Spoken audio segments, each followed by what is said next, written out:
여러분 반갑습니다. 저는 디지털 스토리 스튜디오의 김유석입니다.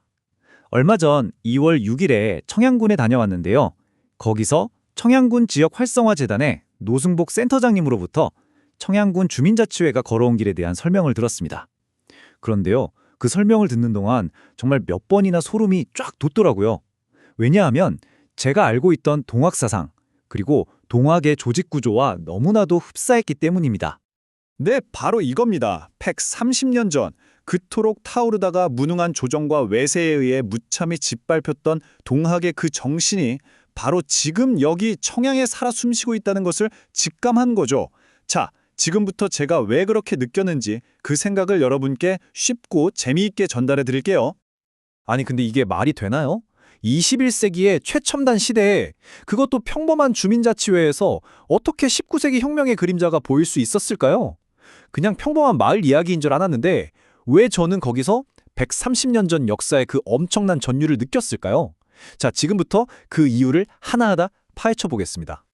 자, 제가 느꼈던 그 소름, 그 전율을 여러분도 같이 느끼시려면요. 먼저 우리 시간을 좀 거슬러 올라가야 합니다.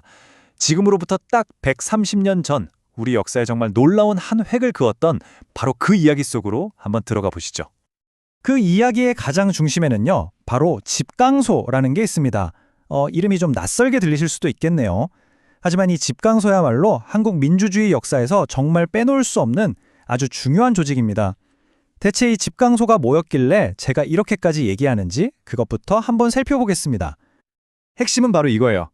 집강소는요, 우리나라 역사상 최초의 민주적인 농민 자치기구였습니다. 이게 무슨 말이냐면 왕이나 높은 관리들이 만든 게 아니라 바로 땅을 파고 농사를 짓던 농민들이 스스로 만든 자신들의 정부였다는 거죠. 와, 이거 진짜 엄청난 사건 아닙니까? 이 집강소가 어떻게 탄생했냐면요. 1894년 동학농민군이 마침내 전주성을 점령하고 나서 정부랑 전주 화약이라는 아주 극적인 딜을 합니다. 그때 농민들이 외친 거죠. 이 썩어 빠진 정치 더는 못 참겠다. 이제 우리가 직접 바로 잡겠다. 그러면서 전라도 53개 군현에 쫙 설치한 자치기구가 바로 이 집강소예요. 부패한 관리들 쫓아내고 말도 안 되는 신분 차별 없애고 심지어 동네 치안까지 스스로 책임졌으니까 이건 그야말로 살아 숨쉬는 민주주의의 실험장이었던 셈이죠. 자, 이제 집강소가 대충 어떤 조직이었는지 감이 좀 오시죠? 좋아요. 그럼 지금부터가 진짜 본론입니다. 도대체 제가 왜 이 청양의 주민자치회에서 130년 전 동학의 그림자를 봤다고 하는 건지 그 놀랍도록 닮은 세 가지 평행이론을 한번 펼쳐보겠습니다.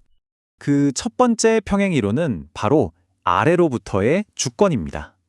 이게 무슨 말이냐? 권력의 방향이 위에서 아래로 찍어 누르는 게 아니라 바로 우리 아래로부터 위로 솟아난다는 거죠. 이게 두 조직의 가장 근본적이고도 핵심적인 공통점이었습니다. 자, 한번 비교해볼까요? 딱 보이죠? 집강소는 그때까지 그냥 집에만 봤던 농민들이 우리가 주인이다 하고 직접 행정권을 행사한 말 그대로 백성의 정부였어요.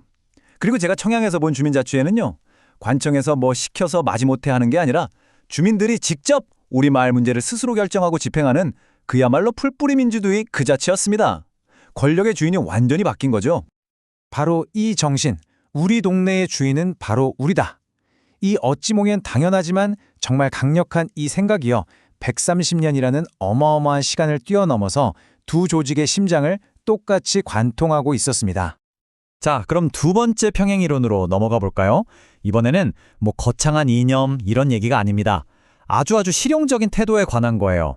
뭐냐? 바로 내 삶의 문제는 내가 직접 해결한다는 바로 그 정신입니다. 생각해보세요. 집강소가 뭘 했죠? 못된 탐관어리들 쫓아내고 과도한 세금 바로잡고 당시 백성들의 삶을 그야말로 옥죄던 문제들, 즉 생활개혁에 완전 집중했잖아요. 근데 청양 주민자치회도 똑같았어요. 쓰레기 문제, 고령화로 인한 어르신 돌봄 문제, 마을 소득을 늘리는 사업, 이런 것들 전부 지금 우리 삶에 딱 붙어있는 생활 밀착형 현안들이잖아요. 이걸 주민들이 스스로 해결하고 있더라고요. 그러니까 제가 현대판 집강소라고 부르는 거예요. 누가 위에서 시킬 때까지 기다리는 게 아니라 이건 진짜 문제다 싶으면 현장의 목소리를 모아서 직접 바꾸고 결국 우리 삶의 질을 높이려고 하는 그 노력, 바로 이 정신이 청양에서 정말 반짝반짝 빛나고 있었습니다. 자, 이제 드디어 마지막 세 번째 평행 이론입니다. 이건 두 조직이 궁극적으로 꿈꾸는 공동체의 모습에 대한 이야기인데요. 한마디로 딱 정리하면 모두가 평등하게 더불어 사는 세상, 바로 이 꿈을 공유하고 있다는 겁니다. 자, 집강소는 사람이 곧 하늘이다라는 그 유명한 인내천 사상을 바탕으로 했잖아요. 그래서 신분차별 같은 거 없는 대동세상을 꿈꿨죠. 그런데 청양 주민자치회를 보니까요. 남녀노소, 또 원래 살던 원주민과 새로 들어온 귀촌인, 이런 모든 경계를 그냥 다 허물어버리고 다 같이 힘을 합치는 수평적인 공동체를 만들고 있더라고요. 누가 누구 위에서는 서열 문화가 아니라 모두가 참여하는 문화. 바로 그 정신이 130년이 지난 지금도 똑같이 살아 숨쉬고 있었던 거죠. 근데 말이죠. 이게 단순히 가치관만 비슷한 수준이 아니었어요. 제가 진짜 와, 이건 대박이다 하고 감탄했던 지점은 바로 리더십, 그러니까 조직을 이끌어가는 그 방식에 있었습니다. 대체 어떻게 그 많은 사람들의 마음을 하나로 모으고 또 그 힘으로 실제 세상을 바꿀 수 있었을까요? 그 비밀이 정말 놀랍습니다. 이 구조 정말 흥미롭지 않나요? 동학 조직에는요, 크게 두 종류의 리더가 있었어요. 먼저 접주라는 리더가 있습니다. 이 사람은 사람들의 마음을 하나로 묶어주는, 요즘 말로 하면 소프트 파워를 담당하는 역할이에요. 종교적인 신념과 인간적인 신뢰를 바탕으로 공동체를 단단하게 결속시키는 거죠. 반면에 집강해라는 리더는 그렇게 하나로 모인 힘을 가지고 실제 행정을 처리하고 질서를 유지하는, 그러니까 하드 파워를 행사하는 현장 리더였습니다. 여러분, 바로 이 지점이 동학농민혁명의 천재성이라고 할 수 있습니다. 공동체의 신뢰라는 건 눈에 보이지 않잖아요. 이 보이지 않는 힘을 마을을 실제로 다스리는 유형의 권력으로 바꿔낸 거예요. 이야, 정말 놀랍고도 정교한 자치 시스템의 탄생이었던 거죠. 이 지휘 체계를 한번 보세요. 그럼 더 명확해집니다. 맨 위에는 전봉준 장군 같은 최고 지도부, 즉 대접주가 큰 방향을 제시합니다. 그 아래에는 각 지역 조직을 관리하는 중간 리더인 접주들이 있었고요. 그리고 이 접주들 중에서 사람들한테 신망이 가장 두터운 사람이 바로 현장 행정을 책임지는 집강이 되는, 아주 합리적이면서도 유기적으로 돌아가는 시스템이었던 겁니다. 자, 이제 거의 이야기의 막바지에 다다랐습니다. 지금까지 이렇게 놀라운 공통점들에 대해 이야기했지만 우리가 절대 놓쳐서는 안 될 결정적인 차이점도 하나 있습니다. 그리고 바로 그 차이점이 오늘날 우리에게 아주 중요한 질문을 던지거든요. 오늘 일부 이야기는 그 질문과 함께 마무리해 볼까 합니다. 가장 중요한 차이점, 그건 바로 혁명이냐 아니면 제도냐 하는 겁니다.